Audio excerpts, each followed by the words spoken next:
നമ്മുടെ രാജ്യത്ത് നേരിടുന്ന ഒരുപാട് പ്രശ്നങ്ങൾ. ആ പ്രശ്നത്തിന് വേണം സ്വർണ്ണപ്പാള. ഈ സ്വർണ്ണപ്പാള അമ്പലത്തിന് മോശമാണ്. അത് ഈ അമ്പലത്തിൽ മാത്രമാണ്, കേരളത്തിലുള്ള എല്ലാ അമ്പലത്തിലും മോശമാണ്. ഇതെല്ലാം അന്വേഷിക്കണം. സർക്കാർ തീരുമാനത്തിന്റെ ശക്തമായ നടപടിക്ക് ഹൈക്കോടതി.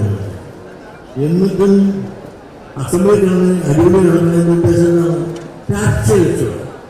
അടുത്ത ത്രിപുര പഞ്ചായത്തോട് തള്ളിക്കൊണ്ടുപോയി ഇതിനൊരു മാമാങ്കം നടത്താനുള്ള ഉദ്ദേശമായിട്ട് പോകുന്നത്. അത് നാം തിരിച്ചത്. ഇപ്പൊ പറയുന്നത് എന്താണ്? ആ രാജ്യം പറയുന്നത് ദേവസ്വം മന്ത്രി. ആ ദേവസ്വം മന്ത്രി ആരാണ്? ഈയോടെ. എന്നും ഈയോടെ രക്ഷപ്പെടാൻ ഒരു കാരണവശാലും സമ്മതിക്കാറ്.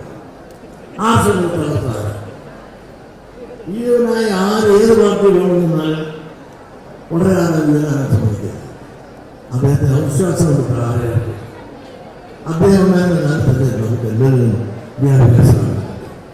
ഇത് മറ്റ് സമുദായക്കാരും പലരുണ്ടല്ലോ മുന്നിൽ അവരെ പറ്റി ആരെങ്കിലും പറയാം. ഇപ്പോൾ ദേവസ്വം മന്ത്രി രാജികൾ ഇന്ന് വേറെ പല മന്ത്രിമാരുണ്ടല്ലോ. എൻ്റെ ഗണേശൻ്റെ രാജിയൊന്നും പറയാം. അപ്പോൾ എൻ്റെ അർത്ഥം ഈഴവരുടെ കാരണവശാലും ഈ രാജ്യം ഭരിപ്പിക്കരുത്. അവരെ വളരാനും വളർത്താനും ശക്തി തയ്യാറാകുന്നില്ല എന്നാണ് നാം മനസ്സിലാക്കുന്നത്.